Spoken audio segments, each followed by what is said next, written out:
Então, vamos lá, começar a nossa live de hoje. Ah, Só reforçando, antes da gente iniciar e eu começar a falar um pouco do conteúdo, é importante eu explicar novamente como é que funciona esse formato de lives semanais, ou seja, de transmissões ao vivo, né, pelo YouTube semanalmente. E nesse sentido, é importante destacar que, além do evento, dessa transmissão ocorrer toda quarta-feira, 8h30 da noite, ah, ela funciona da seguinte maneira: ela vai levar em torno de vai ter a duração de em torno de 30 minutos a 1 hora. E como é dividido esse tempo para gente, para essa atividade?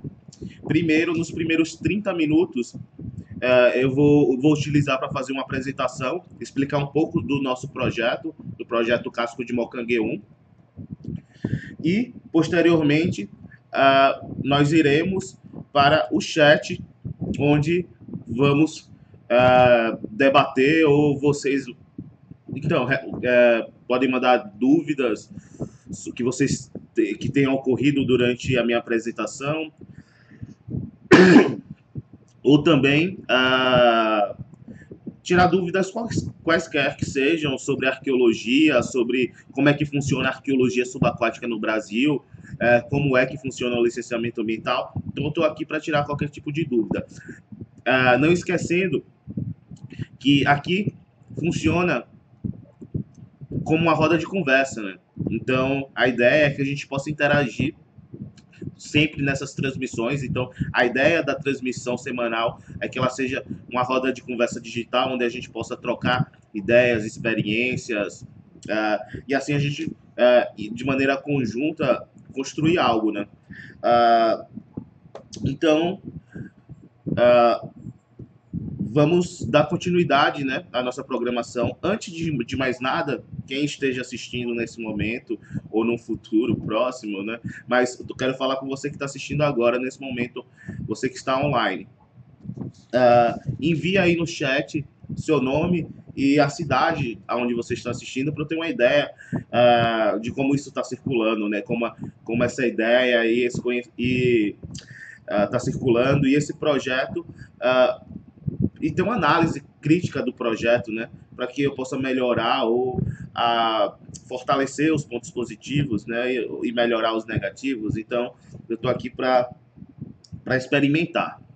Então, antes de mais nada, eu queria pedir desculpas. Como vocês perceberam, ainda estou meio gripado. Então, já peço desculpa pelas tosses que surgirão no decorrer dessa live de hoje. E me mantenho informado também sobre a qualidade do áudio, se está tudo tranquilo, porque hoje está bem quente aqui em Niterói. Então, eu estou usando um ventilador aqui para dar uma climatizada. Então, espero que ele não esteja fazendo ruído no microfone, né? Da webcam. Uh, então, para a gente falar do projeto Casco de Mocangue e chegar nos detalhes do que foi feito e do que vai ser desenvolvido agora nessa fase de pesquisa, é importante uh, é importante falar um pouco do histórico do projeto, que a gente já fez até então, né? E como a gente chegou até aqui. Eu acho que isso é importante. Então, tudo começou com a visita técnica que foi solicitada pela empresa contratante.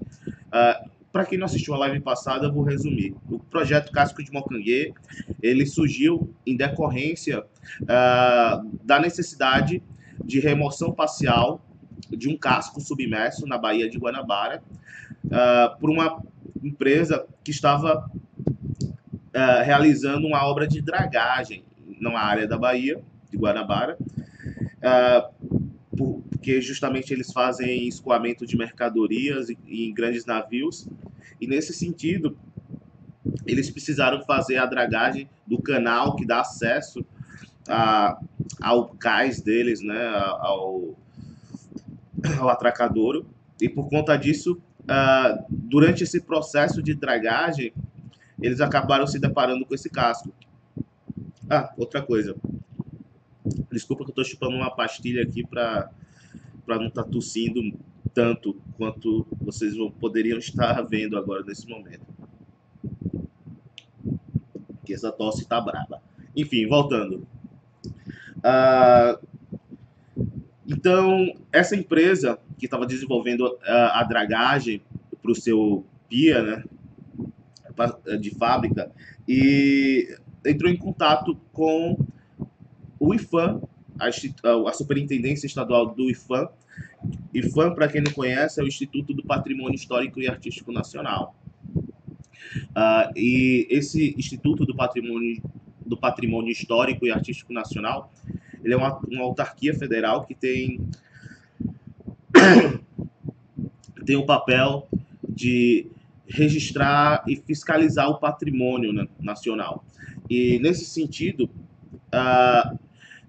assim que eles se depararam com esse caso, eles foram procurar o IFAM. O ponto é que, e você que entende um pouco de arqueologia e conhece um pouco desse mundo da arqueologia no licenciamento ambiental, deve estar se perguntando nesse exato momento por que encontrou esse casco gigantesco que vocês podem ver aqui nessa imagem, né? Eu mostrei na live passada, ele tem praticamente 80 metros, em torno de 78, 79 metros, mas, então é uma coisa bem grande, né? Então não é tão difícil não se deparar com um casco desse. E por que isso só foi identificado quando já estava dragando a área? Porque, infelizmente, não sei como, eu vou ter que pesquisar a fundo para saber como é que está funcionando isso regionalmente aqui. Obras de dragagem, aparentemente, né, aqui no estado do Rio de Janeiro, não tem necessidade de fazer o estudo do aspecto cultural, junto com os outros estudos ambientais. E como é recomendado pela CONAMA, né, a resolução do CONAMA número 1, que fala justamente sobre a questão do licenciamento ambiental, que regulou essa questão no Brasil, né, no final dos anos 80. Então, recapitulando, a obra já estava acontecendo, eles já tinham uma licença de operação, né, que é a licença final que o empreendimento recebe, porque todo empreendimento de grande ou de médio, grande impacto que aconteça, ele tem que ser feito um estudo ambiental antes dele ser implantado, justamente para poder saber, né, o quanto vai ser impactado por essa obra. Simples assim. E esse impacto não é só o impacto ambiental, né, mas também o impacto cultural.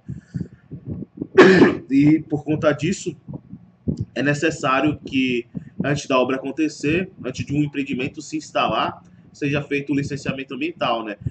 Fala-se em licenciamento porque é dividido em licenças. Então, o empreendimento, para funcionar legalmente, ele tem que obter todas as licenças. E, no caso, as licenças ambientais são divididas em 3 categorias. A licença prévia, a licença de instalação e, por último, a licença de operação. A licença de operação, como o nome já fala, de operação, é a licença que já autoriza o empreendimento estar acontecendo. Então, está instalado e funcionando. Então, ou seja, eles estavam já com um empreendimento quase no fim, mas o órgão ambiental não pediu, e aí eles se depararam com esse casco gigantesco submerso na área de dragagem deles. E aí veio a pergunta, né? O que diabo é isso, né? Que casco é esse? E aí eles foram procurar o IFAM, como eu falei para vocês, a Superintendência Estadual. Por ser um caso atípico, a arqueologia subaquática, infelizmente, ainda é enxergado como atípico, principalmente em muitas superintendências. O que aconteceu? Falou, não, procure o CNA. O CNA é o Centro Nacional de Arqueologia, é um centro, né, como a nomenclatura já deixa claro, que está dentro do IFAM, da sede nacional do IFAM em Brasília. Então, é o CNA que faz o controle justamente dessas superintendências estaduais, do controle técnico, dessa parte técnica de arqueologia. Então, procurando o CNA. O CNA também recomendou que se fosse entrasse em contato com a Marinha. Por que com a Marinha? Porque a Marinha poderia ter propriedade, a Marinha do Rio de Janeiro, de poder dizer, né, se é alguma coisa conhecida, e também ela deixar claro o que precisaria para remover, porque quando a gente fala de mar, o mar é a área de fiscalização da Marinha. Então, as águas brasileiras são fiscalizadas. Então, quando a gente fala de patrimônio submerso, ou seja, um sítio arqueológico que está embaixo d'água, isso significa que ele vai ser fiscalizado não só pelo IFAM, que é o responsável pelo patrimônio, mas vai ser fiscalizado também pela Marinha. Antes de eu prosseguir, só vou dar uma olhada aqui no chat, ainda não tem ninguém. Enfim, eu vou dar continuidade, porque isso está sendo gravado. Então, daqui a pouco, quando isso aqui terminar, nós, no caso, o que está sendo também gravado no computador vai ser upado no nosso canal do YouTube e você vai poder ver essa live com a melhor qualidade lá. Então, voltando.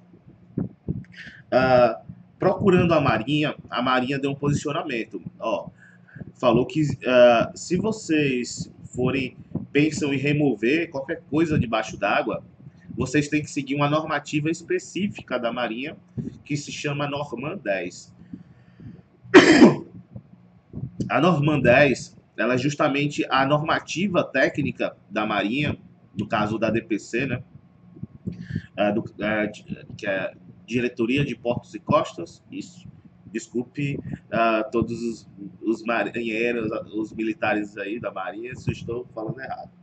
Mas, enfim, a Norman 10, ela é justamente a normativa que regula a questão da exploração, demolição e turismo subaquático. Aí vocês devem estar pensando, exploração, o que isso tem a ver na pesquisa arqueológica que vocês querem fazer? Exatamente, gente. A legislação brasileira, no que se trata de patrimônio que esteja embaixo d'água, ainda é uma legislação que não enxerga esses bens submersos como bens patrimoniais, mas sim como bens que podem ser explorados, bem que vocês podem ter lucros, né? Vender isso no mercado de antiguidades, ou seja, um mercado clandestino, né? Mas vocês devem estar perguntando, como isso tudo legalizado aqui no Brasil?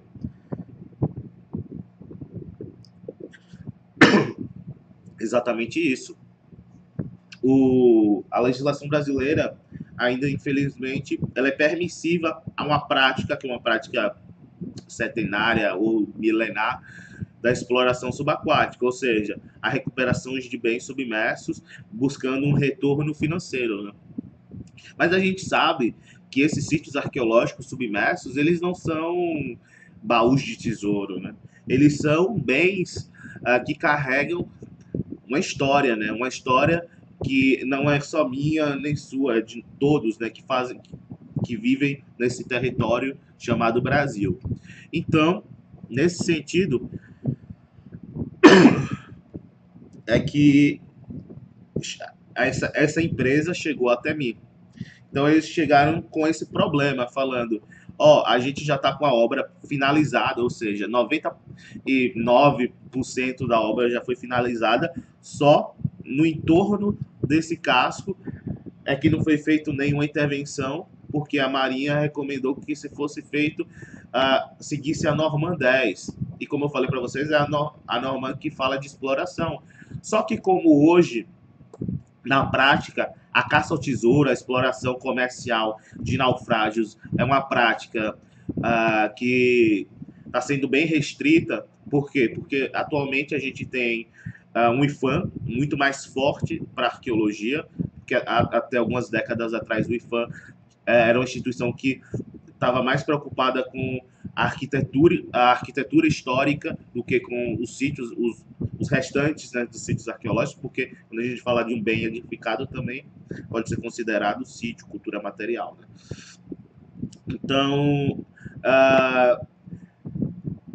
Então, só para recapitulando, para não me perder, Então, foi-se recomendado que se fizesse a pesquisa seguindo a norma 10, ou seja, que fosse submetido um projeto para a Marinha e também, consequentemente, para o IFAM, porque o IFAM ele já pede também nas suas normativas a submissão de relatório, de projetos e relatórios quando se propõe fazer pesquisa arqueológica no Brasil.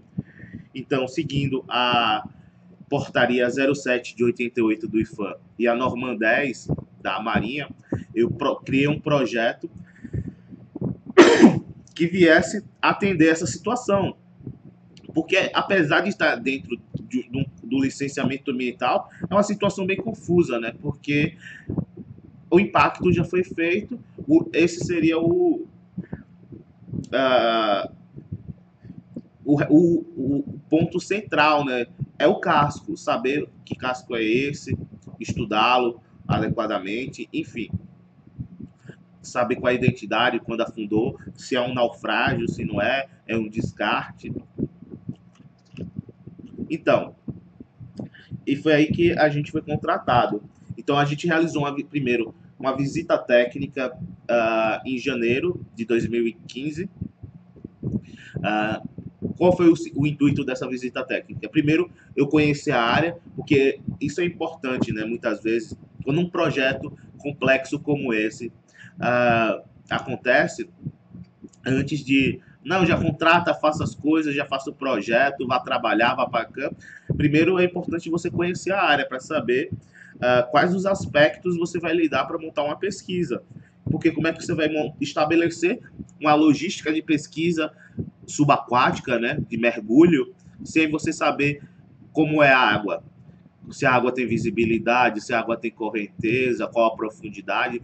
Então, antes de orçar e montar um projeto de arqueologia subaquática, é importante que você faça uma vistoria, uma visita técnica na área, para poder você estabelecer parâmetros para poder estruturar um projeto desse tipo.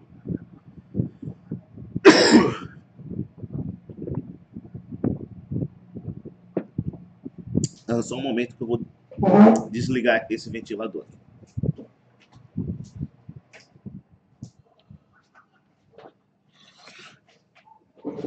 Então, vamos continuando.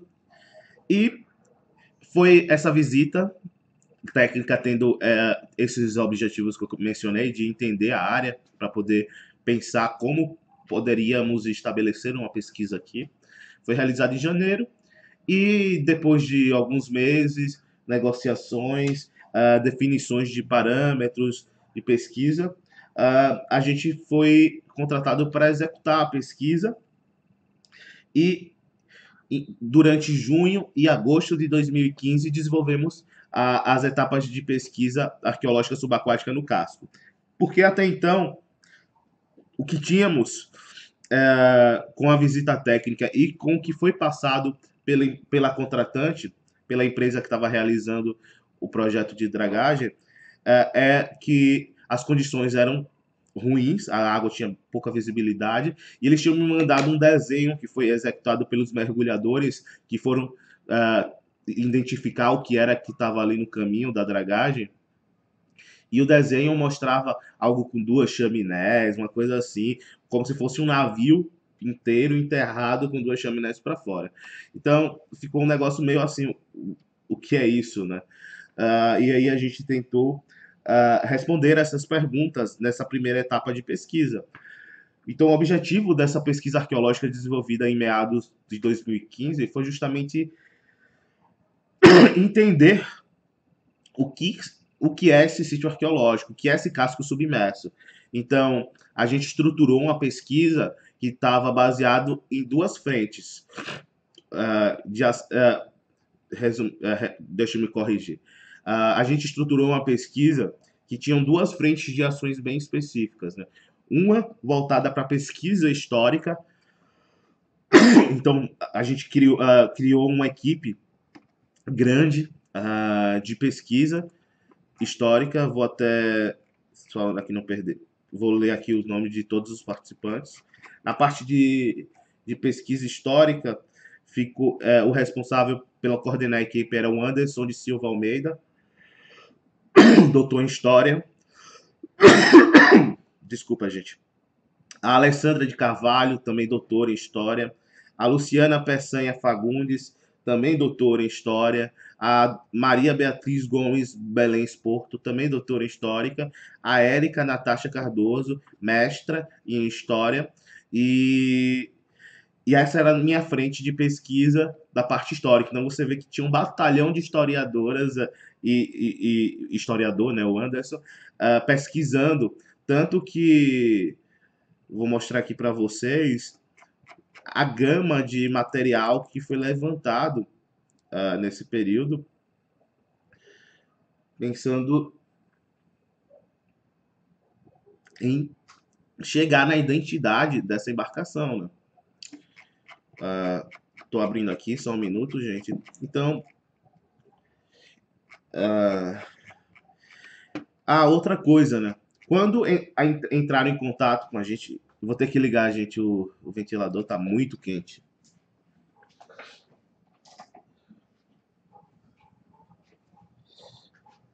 Vou dar umas tossidas aí no caminho, mas tá muito quente o Rio de Janeiro. É o verão, né?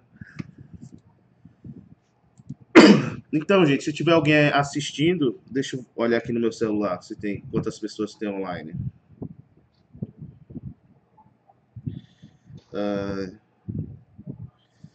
Por enquanto, então, por enquanto, pelo que eu tô vendo, tem quase tá bem vazio, né, hoje. Mas é pré-natal, coisas assim acontecem. O importante é eu estar fazendo isso, está sendo gravado e vai ficar aí pro YouTube. Espero que para sempre, né? A não ser, quem sabe, colapsa, o YouTube sai de moda, né? Enfim.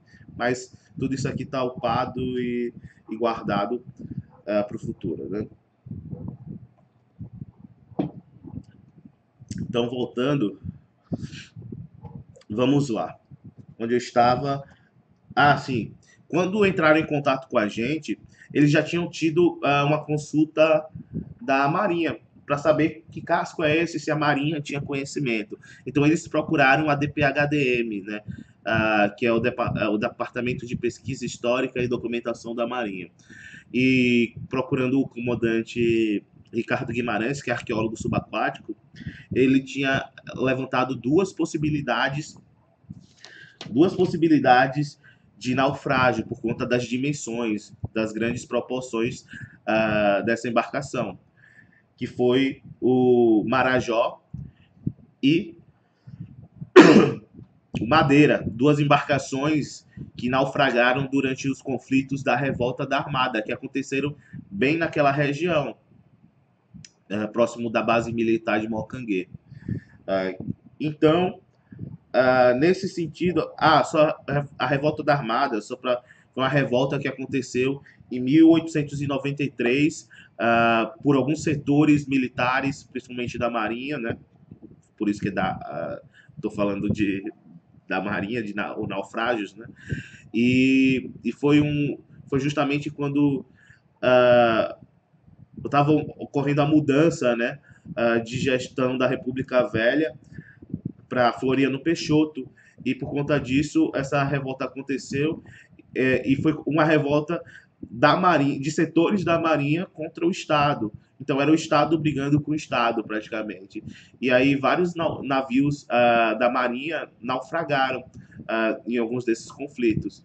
Então, quando a gente pega a carta náutica dessa região, a carta 1515, que mostra Mocanguê, a gente vê vários pontos de naufrágio. Boa parte deles podem estar associados à Revolta da Armada. Que em breve devem ter algum arqueólogo que vai se ou arqueóloga que vai se interessar por pesquisar isso e vai poder diagnosticar. Mas acredito que muitos deles sejam.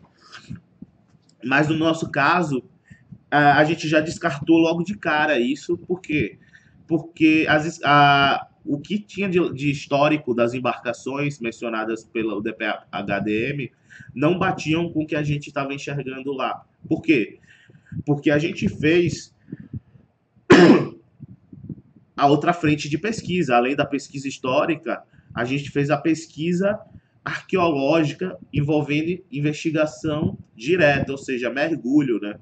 E a gente viu que a embarcação era uma embarcação toda de ferro. Então não tinha como ser as outras, porque as outras, ou uma era pequena demais, que era um vapor, e era bem menor, e era casco de metal, e o que tinha as dimensões parecidas era de madeira. Então não tinha como ser, porque o nosso era todo de ferro, todo de metal. Então, uma outra coisa que a investigação direta proporcionou foi a gente dizer também que se tratava de um vapor, uma embarcação de propulsão a vapor. Ah, por isso que uma pesquisa ela tem que envolver várias frentes, né?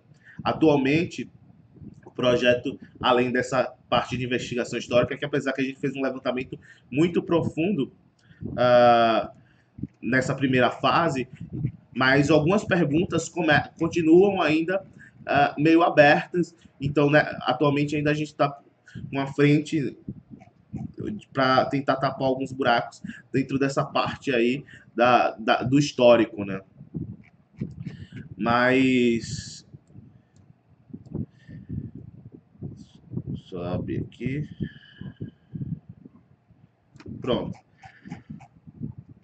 Como eu prometi para vocês, deixa eu só botar aqui captura de tela.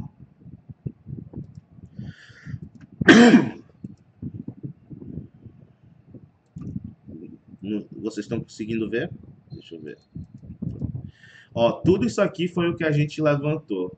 Então, isso aqui foi o que foi levantado, investigado no arquivo da Marinha. Então, cada documento desse foi averiguado.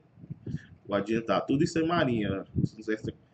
Arquivo Histórico do Itamaraty, Arquivo do Instituto Histórico e Geográfico, Arquivo Nacional, Arquivo Público do Estado do Rio de Janeiro, Hemeroteca Digital, Arquivo de Niterói, fora as entrevistas, né, que foram realizadas. Então,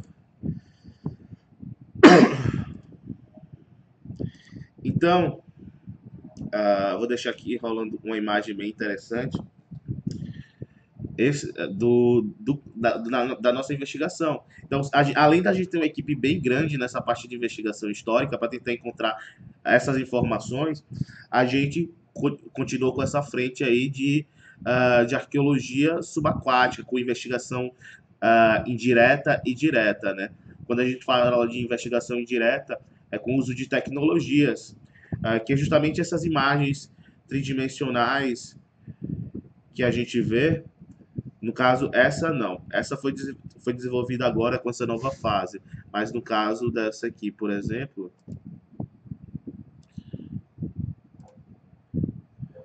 essas aqui foram desenvolvidas na nossa fase de pesquisa. Então, resumindo, o projeto tem que ter várias fases. Hoje mesmo, só para fechar a ideia, né? Porque a live vai acontecendo e eu vou me perdendo. Enfim, hoje tem uma frente de ação só para educação patrimonial e divulgação científica, que já começou lá atrás, na fase anterior. Enfim, um projeto tem que ter várias frentes de ação para a gente poder chegar no nosso objetivo comum, que era entender do que se tratava, né? Com que embarcação a gente estava lidando.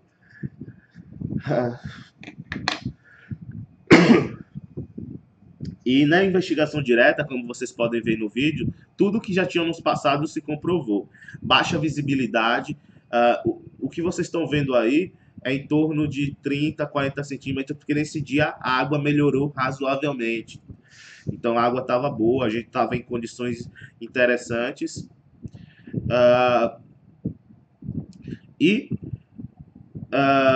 Mas mesmo assim, você vê aqui só com luz artificial, estava usando uma lanterna bem forte.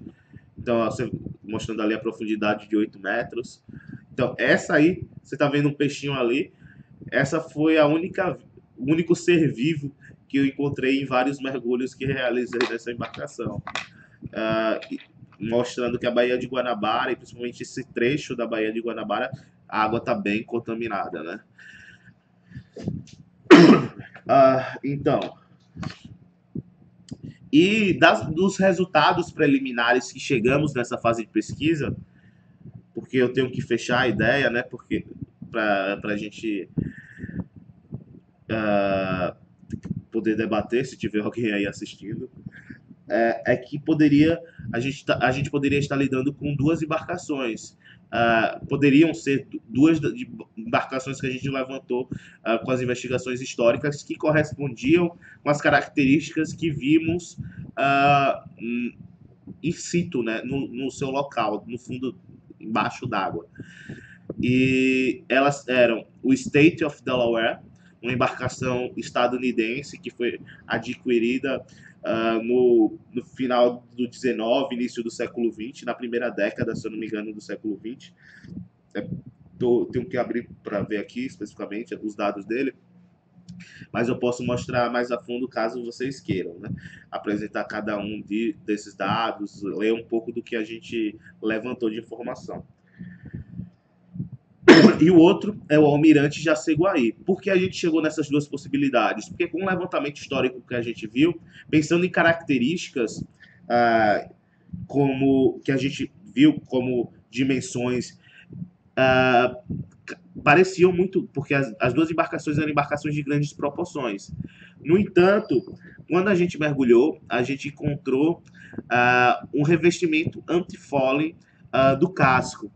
O que é um revestimento anti-fole? O revestimento anti-fole é um revestimento anti-incrustação que na segunda metade do século XIX, até aqui no caso do Brasil, meados da primeira metade do século XX,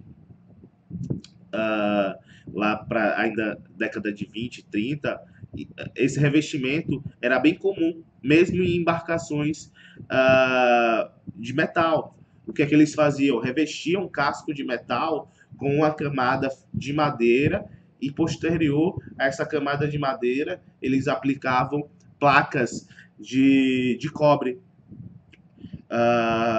E aí, cobre ou bronze, né? E aí, isso ajudava com que a craca, né? Aquela vida que cresce, que você que já visitou região marítima, assim, e já foi num pia, você já viu aquele pia incrustado de conchas, né? De moluscos. Então, isso acontece num casco de uma embarcação também. E esse revestimento ajudava com que isso não acontecesse. Isso foi bem comum em embarcações desse tipo, né, de grandes proporções. No entanto, no Brasil, que a gente está falando de um metal caro, né, cobre, bronze, isso foi mais utilizado em embarcações militares, porque o alto custo não compensava pensando em embarcações mercantes, né, de comércio ou de transporte, né, marítimo. E nesse sentido, eram bem comum embarcações militares. E aí já entrou um conflito com a primeira opção, né? O State of Delaware, porque também o State of Delaware, o que a gente tem de informação é que ele naufragou, ele já estava parado para ser reformado ou algo do tipo, para ser reutilizado, porque ele veio dos Estados Unidos já meio como sucata, né? Para ser reaproveitado no Brasil. E aí, quando ia ser reformado no estaleiro da Lloyd, que é justamente a ilha de Mocanguê, pequena, né? Que hoje em dia é tudo uma coisa só. É a ilha de Mocanguê, porque foi aterrado, mas antigamente eram duas ilhas ali. Mocanguê Grande e Mocanguê Pequena. A Mocanguê Pequena é onde tem as estruturas de galpões ainda da antiga Lloyd, né? E nesse sentido, naufragou lá.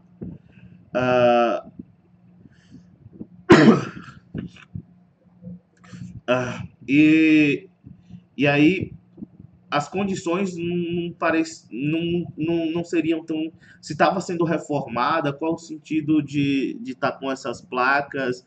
Se era uma embarcação que já estava vindo como sucata, então isso, e as dimensões ultrapassavam alguns metros, isso ficou meio estranho.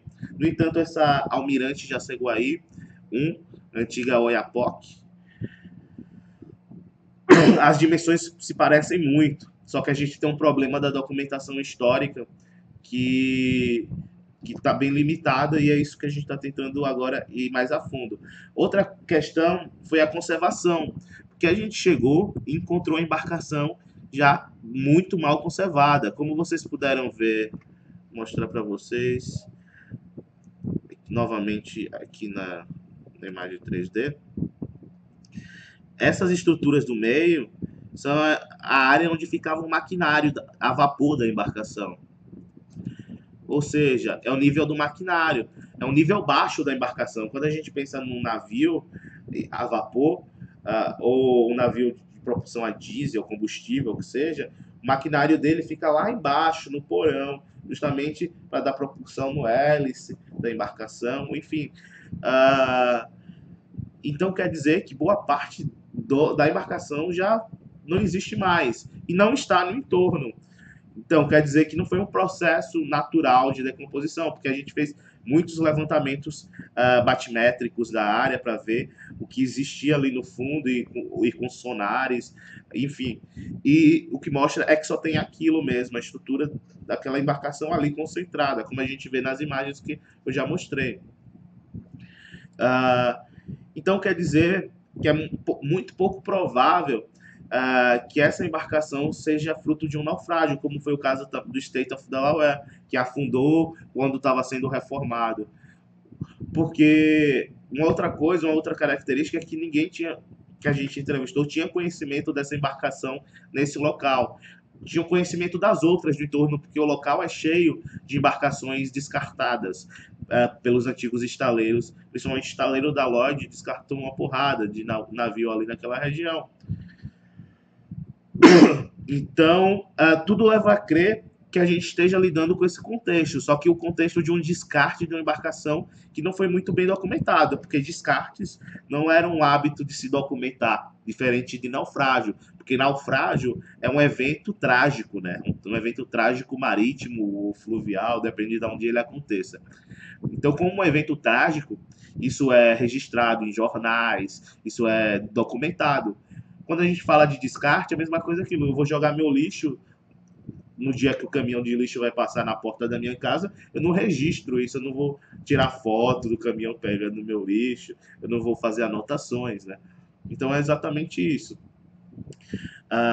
Chegando nessas conclusões, nessas possibilidades, enxergando a realidade do sítio, a gente começou a pensar nas soluções, o que fazer, né?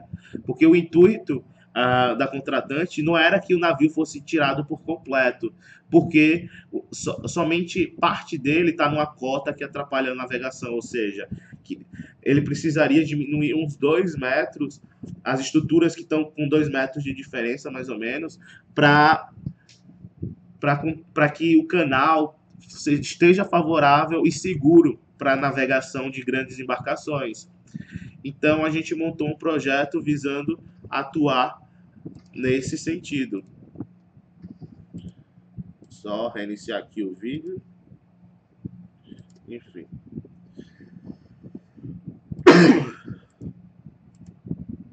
Então, é a etapa que estamos atualmente. Então, gente, já falei demais, porque a ideia é que sejam transmissões curtas, não se prolonguem tanto, justamente visando a interação. Como não está tendo interação hoje,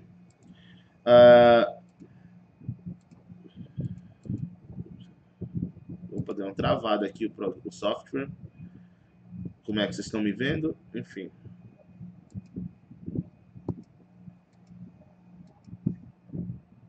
Então, deu um erro aqui. Deixa eu reiniciar. Opa. Enfim, a internet caiu? Não. Enfim. Se estiver gravando, se estiver transmitindo, eu vou falar de qualquer forma. Enfim. Tive o retorno agora. Tá transmitindo. A ideia dessa fase atual é justamente a gente conseguir fazer a retirada controlada dessas partes dessas estruturas, registrar isso e ainda tentar responder essa pergunta que ficou no ar nessa primeira fase de pesquisa. De que embarcação nós estamos falando? Porque mesmo sendo um descarte, é extremamente interessante a ideia de se trabalhar pela primeira vez no Brasil com um projeto que se pense na remoção parcial de um naufrágio e que essa remoção parcial seja de uma embarcação do século XX, né? De metal, grande, e que tem justamente características técnicas que a gente não tem muito estudo, até é isso, a carência de pesquisas leva à necessidade da gente aproveitar esses momentos, né, para construir conhecimento sobre esses sítios. E a ideia desse projeto. Então, na próxima live, na live da próxima semana, eu vou aproveitar a transmissão para falar um pouco mais sobre como está sendo estruturada essa fase de pesquisa atual que está sendo realizada agora, a partir da última semana. Né? Então, espero que tenham gostado. Se vocês querem saber mais detalhes dessa fase, como a pesquisa histórica detalhada, o que foi feito, ou sobre a pesquisa direta, né, o levantamento geofísico, os mergulhos, me digam, comentem aí no vídeo, no campo de comentários, que fica abaixo do vídeo, mesmo não sendo ao vivo, comente, interaja, para a gente poder construir algo legal aqui no YouTube, para vocês que têm interesse em arqueologia subaquática e no patrimônio que está embaixo das águas, né? Então, é isso, vamos para o chat, ver se tem alguma manifestação. Alguém que esteja presente, responda aí. Você tem alguns 1 minuto ou 2 minutos, que é o tempo que tem para ter um retorno. E senão essa live acaba e na próxima semana a gente faz o nosso próximo encontro. Né? Deixa eu só abrir aqui, ter o meu retorno também.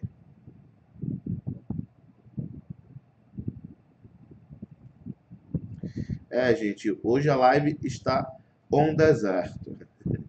Mas, enfim, estou aqui semanalmente para justamente fazer com que esse projeto se efetive. Então, próxima semana, mesmo horário, 8h30 da noite, a gente vai fazer mais uma transmissão.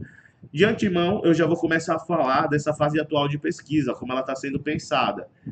Se vocês quiserem saber mais sobre essa pesquisa anterior e os resultados que nós chegamos, os diferentes resultados e qual resultado a gente seguiu como o mais próximo da realidade, da nossa realidade de pesquisa, basta escrever nos comentários, como eu falei. E tem alguém assistindo? Beleza, Márcia? Então, Márcia não tem dúvidas, não tem mais ninguém aqui, então é isso, gente. Acabou a nossa live de hoje. Espero que vocês tenham gostado. Se quiserem mais detalhes, comentem aí no campo de comentários. E próxima semana falaremos um pouco mais sobre... Opa, deixa eu focar aqui. Pronto. Sobre a nossa fase atual de pesquisa. Então, é isso. Muito obrigado pela atenção de quem estava assistindo, como é o caso da Márcia, ou de você que está assistindo esse vídeo em um outro dia, em um outro horário diferente. Porque essa é a ideia da internet, né? É disponibilizar conteúdos que você possa utilizar quando você queira, né? Assistir quando você queira. Então é isso, o consumo on demand, né? De acordo com a demanda pessoal de cada pessoa. Então, beleza, gente? Uma boa noite para todos e todas que estejam nos assistindo e um Feliz Natal. A gente já começou nossa transmissão hoje com um ritmo natalino, né? Escutando versões punk rocks de músicas natalinas interpretadas pela banda Bad Religion, né? No qual eu curto bastante. Então, valeu e fim de transmissão. Tchau.